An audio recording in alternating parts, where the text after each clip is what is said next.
نحمده ونصلي على رسوله الكريم أما بعد فقد قال الله تعالى في كلامه المجيد والفرقانه الحميد أعوذ بالله من الشيطان الرجيم بسم الله الرحمن الرحيم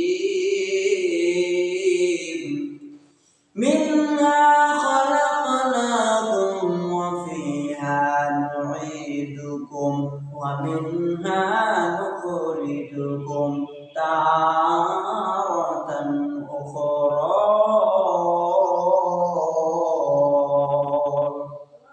আল্লাহ পাক রব্বুল আলামিন বলেন, হে আমার বান্দা বান্দিরা রে,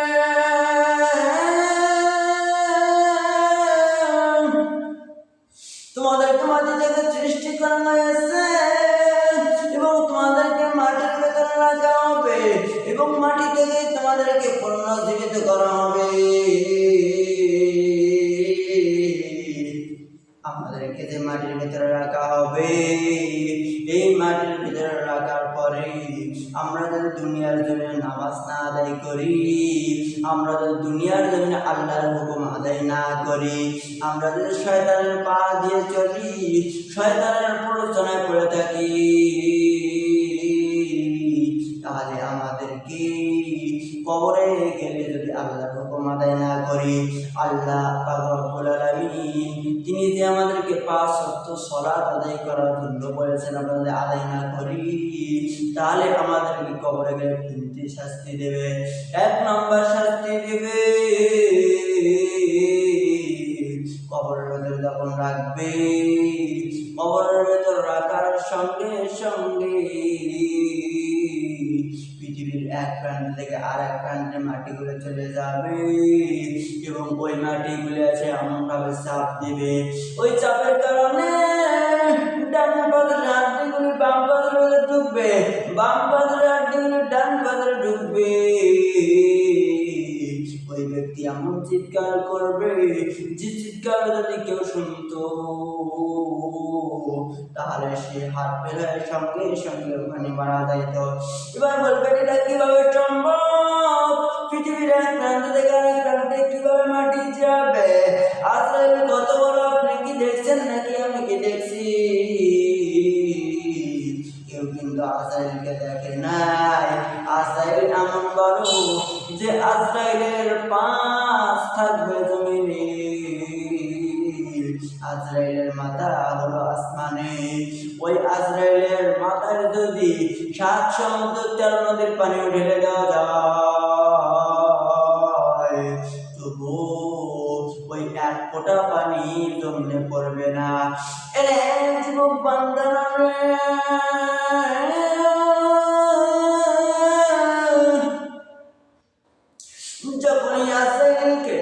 যখন তার মাথায় মাটি ঢেলে দেওয়া হবে, এই আজরাইল 1 ফোঁটা পানিও মাটিতে পড়বে না। এই আজরাইল আপনার আমার ভাঙ্গা ঘরে কিভাবে ঢোকে এখন ভাবে আনেন, এইরকম ভাবে মাটি এক প্রান্ত থেকে আরেক প্রান্তে চলিয়ে যাবে। এরে যুবক ভাইরা, যাদের কাছে নষ্টা পৌঁছবে তারা গভীর মনোযোগ দিয়ে শুনবেন, এদিক ওদিক খেয়াল দিবেন না। সকলকে আমি বলতে চাই, সকলের যার যার ফোনে পৌঁছে যাবে সে মনোযোগ দিয়ে শুনবেন, দিলের কানটা লাগাই দিয়ে শুনবেন। 1 নম্বর মাটির চাপ দিবে এবং 2 নম্বরে তার কবরের ভেতরে আগুন জ্বালা দেওয়া হবে। যে আগুন দুনিয়ার আগুনের চেয়ে 70 গুণ বেশি তাপ, এই আগুন দুনিয়ার আগুনের চেয়ে 70 গুণ বেশি লাল। যে আগুনে যদি শুধুমাত্র একটি আঙ্গুল লেগে যায়, সঙ্গে সঙ্গে কলিজা পর্যন্ত জ্বলিয়ে যাবে। দুনিয়ার আগুন, এই আগুনের শুধুমাত্র যদি একটি আঙ্গুল লাগে, এই আঙ্গুলটাই শুধু পোড়া যাবে, এই আঙ্গুলটাই শুধু পুড়ে যাবে। আর ওই আগুন, ওই জাহান্নামের আগুনে যদি একটি আঙ্গুল লাগে, কলিজা পর্যন্ত সঙ্গে সঙ্গে জ্বলে যাবে। এই জন্য ওই আগুনের 70 গুণ বেশি তাপ। এই দুনিয়ার আগুন 70 বার ধোঁয়া 70 বার ধোঁয়া দিয়া এই দুনিয়ার জমিনে আল্লাহ পাক রব্বুল আলামিন আগুনকে সৃষ্টি করেছেন, আগুনকে পাঠাইছেন। এই আগুনে যদি আমাদের পুড়িয়ে যায় তাহলে আমরা তাই সহ্য করতে পারি না। কিন্তু ওই যে বাসার নিচের মা বাবার কবর, মা বাবার কবরে দাও দাও করে আগুন জ্বলতেছে, মা বাবা অশান্তিতে আছে, কিন্তু ওই মা বাবার খবর আমরা নেই না।